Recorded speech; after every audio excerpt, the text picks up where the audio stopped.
है उससे पहले टीका लग। नमस्कार। आज के दिन का पूरे देश को बेसब्री से इंतजार रहा है।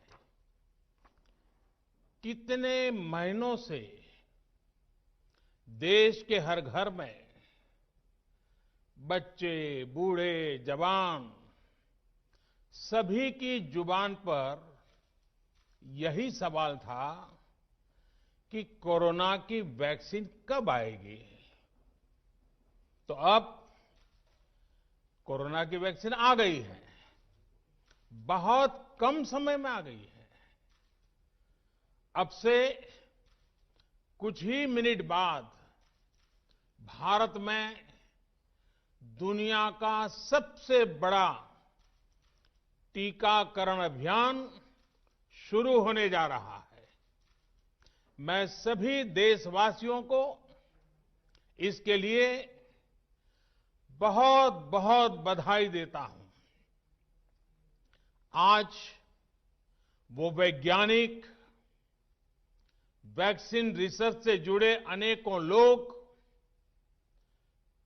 विशेष रूप से प्रशंसा के हकदार हैं, जो बीते कई महीनों से कोरोना के खिलाफ वैक्सीन बनाने में जुटे थे, दिन रात जुटे थे।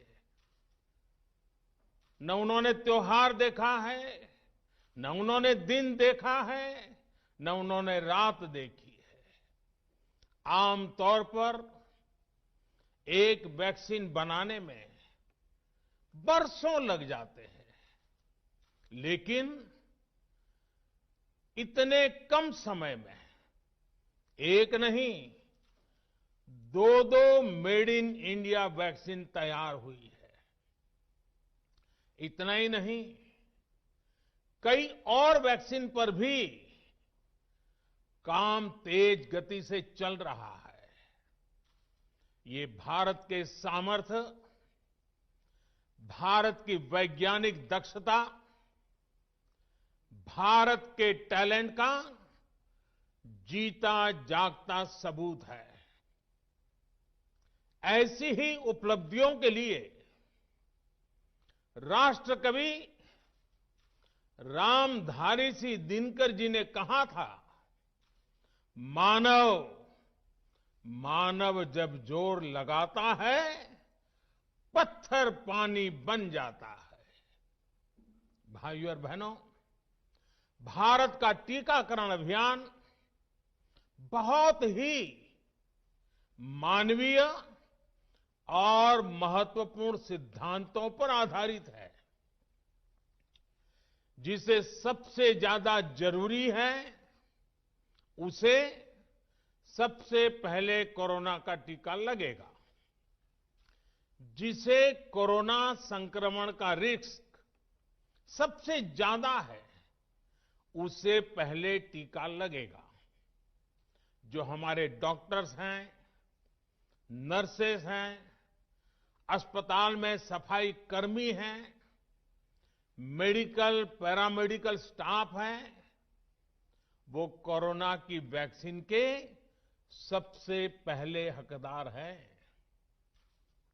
चाहे वो सरकारी अस्पताल में हो या फिर प्राइवेट में, सभी को ये वैक्सीन प्राथमिकता पर लगेगी। इसके बाद उन लोगों को टीका लगाया जाएगा जिन पर जरूरी सेवाओं और देश की रक्षा या कानून व्यवस्था की जिम्मेदारी है। जैसे हमारे सुरक्षा बल हो गए, पुलिसकर्मी हो गए, फायर ब्रिगेड के लोग हो गए, सफाई कर्मचारी हो गए, इन सभी को ये वैक्सीन प्राथमिकता पर लगेगी। और मैंने जैसा पहले भी कहा है, इनकी संख्या करीब करीब 3 करोड़ होती है। इन सभी के वैक्सीनेशन का खर्च भारत सरकार द्वारा उठाया जाएगा। साथियों, इस टीकाकरण अभियान की पुख्ता तैयारियों के लिए राज्य सरकारों के सहयोग से देश के कोने कोने में ट्रायल्स किए गए हैं, ड्राई रन्स हुए हैं। विशेष तौर पर बनाए गए कोविन डिजिटल प्लेटफॉर्म में टीकाकरण के लिए रजिस्ट्रेशन से लेकर ट्रैकिंग तक की व्यवस्था है। आपको पहला टीका लगने के बाद दूसरी डोज कब लगेगी, इसकी जानकारी भी आपके फोन पर दी जाएगी। और मैं सभी देशवासियों को ये बात फिर याद दिलाना चाहता हूं कि कोरोना वैक्सीन की 2 डोज लगनी बहुत जरूरी है। एक डोज ले लिया और फिर भूल गए, ऐसा गलती मत करना। और जैसा एक्सपर्ट्स कह रहे हैं, पहली और दूसरी डोज के बीच लगभग 1 महीने का अंतराल भी रखा जाएगा। आपको ये भी याद रखना है कि दूसरी डोज लगाने के 2 हफ्ते बाद ही आपके शरीर में कोरोना के विरुद्ध जरूरी शक्ति विकसित हो पाएगी। इसलिए टीका लगते ही आप असावधानी बरतने लगें, मास्क निकालकर रख दें, 2 गज की दूरी भूल जाएं, ये सब मत करिएगा। मैं प्रार्थना करता हूं, मत करिएगा। और मैं आपको एक और चीज बहुत आग्रह से कहना चाहता हूं। जिस तरह धैर्य के साथ आपने कोरोना का मुकाबला किया, वैसे ही धैर्य अब वैक्सीनेशन के समय भी दिखाना है। साथियों, इतिहास में इस प्रकार का और इतने बड़े स्तर का टीकाकरण अभियान पहले कभी नहीं चलाया गया है।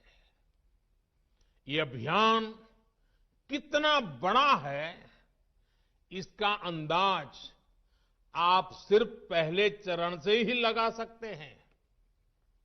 दुनिया के 100 से भी ज्यादा ऐसे देश हैं जिनकी संख्या 3 करोड़ से कम है, और भारत वैक्सीनेशन के अपने पहले चरण में ही 3 करोड़ लोगों का टीकाकरण कर रहा है। दूसरे चरण में हमें इसको 30 करोड़ की संख्या तक ले जाना है। जो बुजुर्ग हैं, जो गंभीर बीमारी से ग्रस्त हैं, उन्हें वो अगले वाले चरण में टीका लगेगा। आप कल्पना कर सकते हैं, 30 करोड़ की आबादी से ऊपर के दुनिया के सिर्फ 3 ही देश हैं, खुद भारत, चीन और अमेरिका। और कोई भी देश ऐसा नहीं है जिनकी आबादी इनसे ज्यादा हो। इसलिए भारत का टीकाकरण अभियान इतना बड़ा है, और इसलिए ये अभियान भारत के सामर्थ्य को दिखाता है।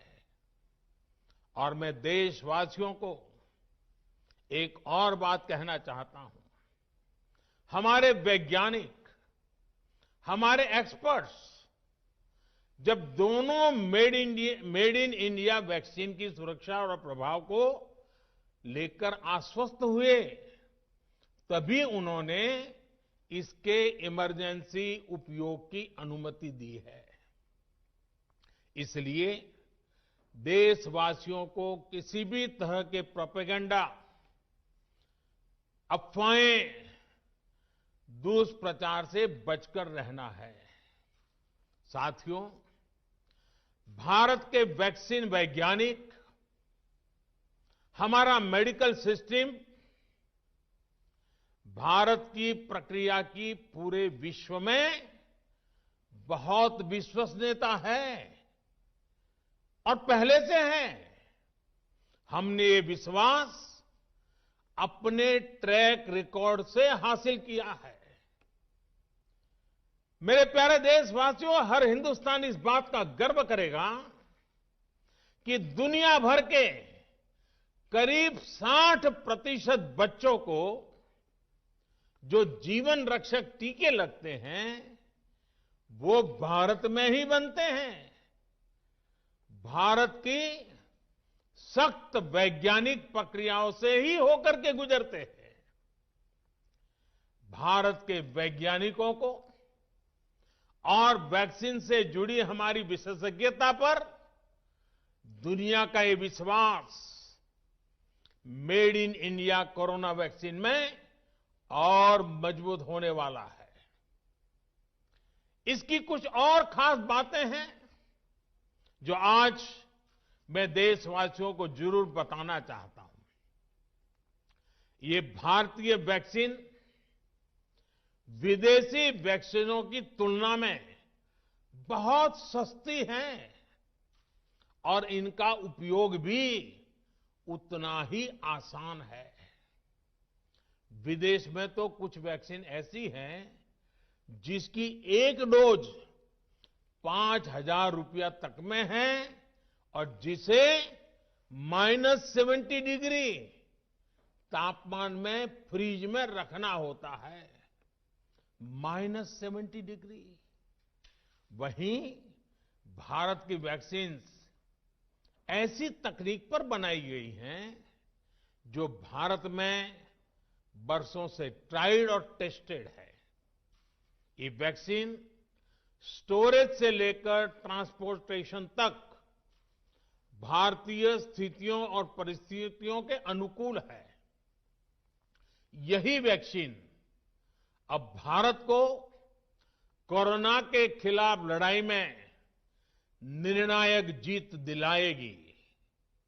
साथियों, कोरोना से हमारी लड़ाई आत्मविश्वास और आत्मनिर्भरता की रही है।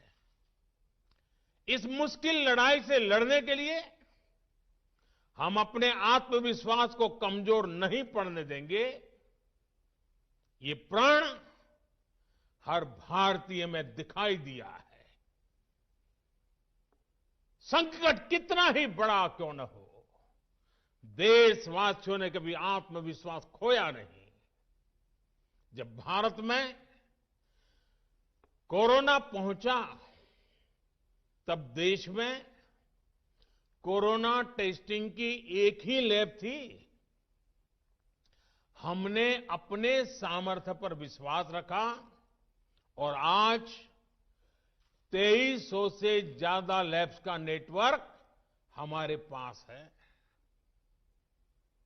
शुरुआत में हम mask, PPE kit, testing kits, ventilators जैसे जरूरी सामान के लिए भी विदेशों पर निर्भर थे। आज इन सभी सामानों के निर्माण में हम आत्मनिर्भर हो गए हैं और इनका निर्यात भी कर रहे हैं। आत्मविश्वास और आत्मनिर्भरता की इसी ताकत को हमें टीकाकरण के इस दौर में भी सशक्त कर रहा है।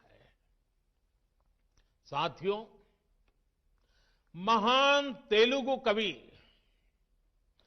श्री गुराजाड़ा अप्पा राव ने कहा था, सौंत लाभम कौंत मानुको, सौंत लाभ कौंत मानुको, पौरु गुवाडिकी तोड़ू पाड़बोए, देश मंटे मट्टी कादोई, देश मंटे मनुष्य लोय।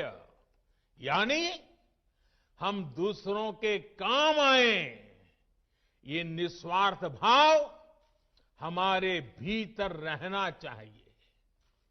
राष्ट्र सिर्फ मिट्टी, पानी, कंकड़, पत्थर से नहीं बनता, बल्कि राष्ट्र का अर्थ होता है हमारे लोग। कोरोना के विरुद्ध लड़ाई को संपूर्ण देश ने इसी भावना के साथ लड़ा है। आज जब हम बीते साल को देखते हैं तो एक व्यक्ति के रूप में, एक परिवार के रूप में, एक राष्ट्र के रूप में हमने बहुत कुछ सीखा है, बहुत कुछ देखा है, जाना है, समझा है। आज भारत जब अपना टीकाकरण अभियान शुरू कर रहा है तो मैं उन दिनों को भी याद कर रहा हूं। कोरोना संकट का वो दौर जब हर कोई चाहता था कि कुछ करें, लेकिन उसको उतने रास्ते नहीं सूझते थे। सामान्य तौर पर बीमारी में पूरा परिवार बीमार व्यक्ति की देखभाल के लिए जुट जाता है, लेकिन इस बीमारी ने तो बीमार को ही अकेला कर दिया। अनेकों जगह पर छोटे छोटे बीमार बच्चों को मां से दूर रहना पड़ा। मां परेशान रहती थी, मां रोती थी, लेकिन चाहकर भी कुछ कर नहीं पाती थी। बच्चे को अपनी गोद में नहीं ले पाती थी। कहीं बुजुर्ग पिता अस्पताल में अकेले अपनी बीमारी से संघर्ष करने को मजबूर थे। संतान चाहकर भी उसके पास नहीं जा पाती थी। जो हमें छोड़कर चले गए, उनको परंपरा के मुताबिक वो विदाई भी नहीं मिल सकी जिसके वो हकदार थे।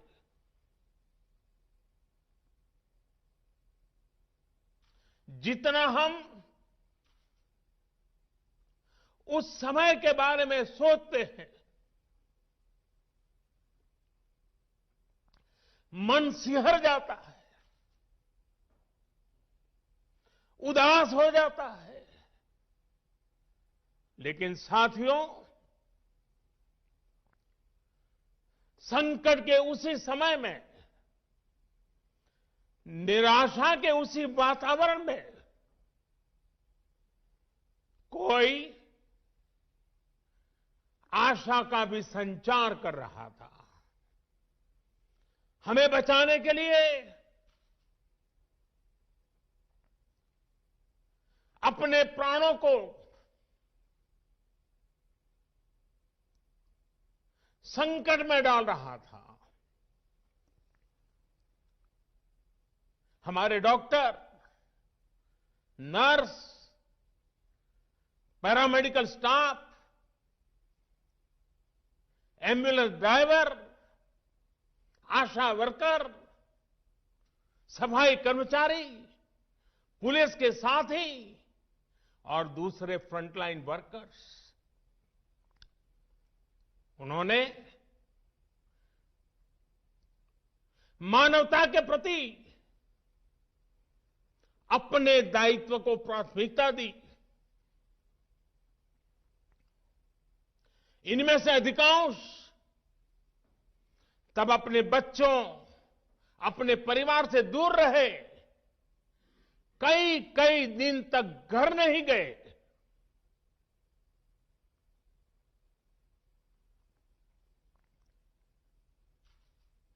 सैकड़ों साथी ऐसे भी हैं जो कभी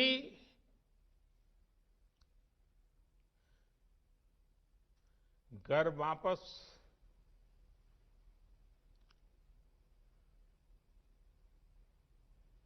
लौट ही नहीं आ पाए। उन्होंने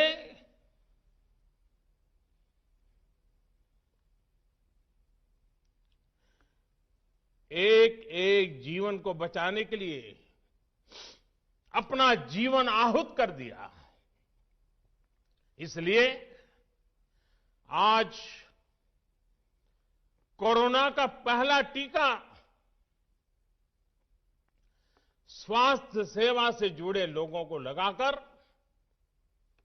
एक तरह से समाज अपना ऋण चुका रहा है। ये टीका उन सभी साथियों के प्रति कृतज्ञ राष्ट्र की आदरांजलि भी है। भाइयों और बहनों, मानव इतिहास में अनेक विपदाएं आई, महामारियां आई, भीषण युद्ध हुए, लेकिन कोरोना जैसी चुनौती की किसी ने कल्पना नहीं की थी। ये एक ऐसी महामारी थी जिसका अनुभव ना तो साइंस को था, ना ही सोसाइटी को था। तमाम देशों से जो तस्वीरें आ रही थी, वो खबरें आ रही थी, वो पूरी दुनिया के साथ साथ हर भारतीय को विचलित कर रही थी। ऐसे हालात में दुनिया के बड़े बड़े एक्सपर्ट्स भारत को लेकर तमाम आशंकाएं जता रहे थे। लेकिन साथियों, भारत की जिस बहुत बड़ी आबादी को हमारी कमजोरी बताया जा रहा था, उसको ही हमने अपनी ताकत बना दिया। भारत ने संवेदनशीलता और सहभागिता को लड़ाई का आधार बनाया। भारत ने 24 घंटे सतर्क रहते हुए, हर घटनाक्रम पर नजर रखते हुए सही समय पर सही फैसले लिए। 30 जनवरी को भारत में कोरोना का पहला मामला मिला, लेकिन इसके 2 सप्ताह से भी पहले भारत एक हाई लेवल कमिटी बना चुका था। पिछले साल आज का ही दिन था जब हमने बाकायदा सर्वेलांस शुरू कर दिया था। 17 जनवरी 2020 वो तारीख थी जब भारत ने अपनी पहली एडवाइजरी जारी कर दी थी। भारत दुनिया के उन पहले देशों में से था जिसने अपने एयरपोर्ट्स पर यात्रियों की स्क्रीनिंग शुरू कर दी थी। साथियों, कोरोना के खिलाफ लड़ाई में भारत ने जैसी इच्छा शक्ति दिखाई है, जो साहस दिखाया है, जो सामूहिक शक्ति का परिचय करवाया है, वो आने वाली अनेक पीढ़ियों के लिए प्रेरणा का काम करेगा। याद कीजिए, जनता कर्फ्यू कोरोना के विरुद्ध हमारे समाज के संयम और अनुशासन का भी परीक्षण था, जिसमें हर देशवासी सफल हुआ। जनता कर्फ्यू ने देश को मनोवैज्ञानिक रूप से लॉकडाउन के लिए तैयार किया। हमने ताली, थाली और दिया जलाकर देश के आत्मविश्वास को ऊंचा रखा। साथियों, कोरोना जैसे अनजान दुश्मन जिसके एक्शन रिएक्शन को बड़े बड़े सामर्थ्यवान देश नहीं भांप पा रहे थे, उसके संक्रमण को रोकने का सबसे प्रभावी तरीका ही यही था कि जो जहां है वो वहीं रहे। इसलिए देश में लॉकडाउन का फैसला भी किया गया। यह निर्णय आसान नहीं था, इतनी बड़ी आबादी को घर के अंदर रखना असंभव है, इसका हमें एहसास था। और यहां तो देश में सब कुछ बंद होने जा रहा था, लॉकडाउन होने जा रहा था। इसका लोगों की रोजी रोटी पर क्या प्रभाव पड़ेगा, अर्थव्यवस्था पर क्या प्रभाव पड़ेगा, इसका आकलन भी हमारे सामने था। लेकिन देश ने जान है तो जहान है के मंत्र पर चलते हुए प्रत्येक भारतीय का जीवन बचाने को सर्वोच्च प्राथमिकता दी। और हम सभी ने ये देखा है कि कैसे तुरंत ही पूरा देश, पूरा समाज इस भावना के साथ खड़ा हो गया। अनेकों बार छोटी छोटी लेकिन महत्वपूर्ण चीजों की जानकारी देने के लिए मैंने भी अनेक बार देशवासियों के साथ सीधा संवाद किया। एक तरफ जहां गरीबों को मुफ्त भोजन की व्यवस्था की गई, तो वहीं दूध, सब्जी, राशन, गैस, दवा ऐसी जरूरी चीजों की सुचारू आपूर्ति सुनिश्चित की गई। देश में व्यवस्थाएं ठीक से चले, इसके लिए गृह मंत्रालय ने 24/7 कंट्रोल रूम शुरू किया, जिस पर हजारों कॉल्स का जवाब दिया गया, लोगों को समाधान दिया गया। साथियों, कोरोना के विरुद्ध इस लड़ाई में हमने कदम कदम पर दुनिया के सामने उदाहरण प्रस्तुत किया है। ऐसे समय में जब कुछ देशों ने अपने नागरिकों को चीन में बढ़ते कोरोना के बीच छोड़ दिया था, तब भारत चीन में फंसे हर भारतीय को वापस लेकर आया। और सिर्फ भारत के ही नहीं, हम कई दूसरे देशों के नागरिकों को भी वहां से वापस निकाल करके लाए। कोरोना काल में वंदे भारत मिशन के तहत 35 लाख से ज्यादा भारतीयों को विदेशों से भारत लाया गया। मुझे याद है, एक देश में जब भारतीयों को टेस्ट करने के लिए मशीनें कम पड़ रही थी, तो भारत ने पूरी टेस्टिंग लैब यहां से वहां भेज करके उसको वहां सजाया, लगाया, ताकि वहां से भारत आ रहे लोगों को टेस्टिंग की दिक्कत ना हो। साथियों, भारत ने इस महामारी से जिस प्रकार से मुकाबला किया, उसका लोहा आज पूरी दुनिया मान रही है। केंद्र और राज्य सरकारें, स्थानीय निकाय, हर सरकारी संस्थान, सामाजिक संस्थाएं कैसे एकजुट होकर बेहतर काम कर सकते हैं, ये उदाहरण भी भारत ने दुनिया के सामने रखा। इसरो, डीआरडीओ, फौज से लेकर किसानों और श्रमिकों तक सभी एक संकल्प के साथ कैसे काम कर सकते हैं, ये भारत ने दिखाया है। 2 गज की दूरी और मास्क है जरूरी, उस पर फोकस करने वालों में भी भारत अग्रणी देशों में रहा। भाइयों और बहनों, आज इन्हीं सब प्रयासों का परिणाम है कि भारत में कोरोना से होने वाली मृत्यु की दर कम है और ठीक होने वालों की दर बहुत अधिक है। देश के कई जिले ऐसे हैं जहां एक भी व्यक्ति को हमें कोरोना की वजह से खोना नहीं पड़ा।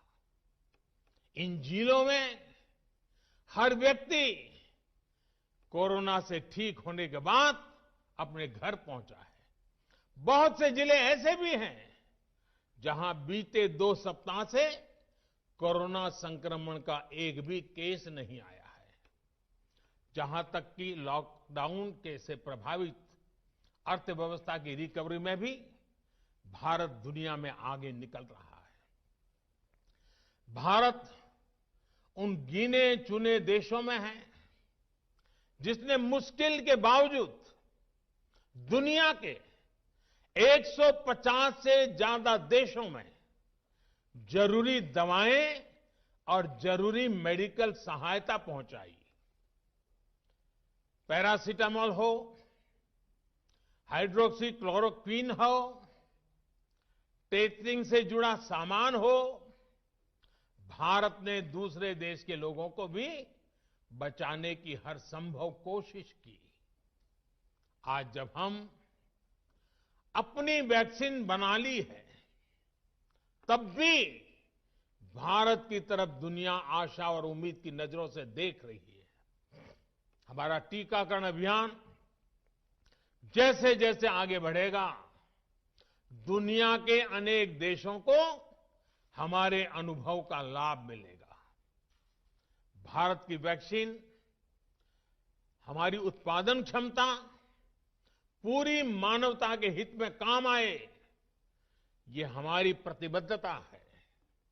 भाइयों और बहनों, ये टीकाकरण अभियान अभी लंबा चलेगा। हमें जन जन के जीवन को बचाने में योगदान देने का मौका मिला है और इसलिए इस अभियान से जुड़ी प्रक्रिया को, उस प्रक्रिया का हिस्सा बनने के लिए भी देश में वॉलेंटियर आगे आ रहे हैं। मैं उनका स्वागत करता हूं और भी अधिक वॉलेंटियर्स को मैं अपना समय इस सेवा कार्य में जोड़ने के लिए जरूर आग्रह करूंगा। हां, जैसा मैंने पहले कहा, मास्क, 2 गज की दूरी और साफ सफाई ये टीके के दौरान भी और बाद में भी जरूरी रहेंगे। टीका लग गया तो उसका अर्थ ये नहीं कि आप कोरोना से बचाव के दूसरे तरीके छोड़ दें। अब हमें नया प्रण लेना है। दवाई भी, कड़ाई भी। दवाई भी, कड़ाई भी।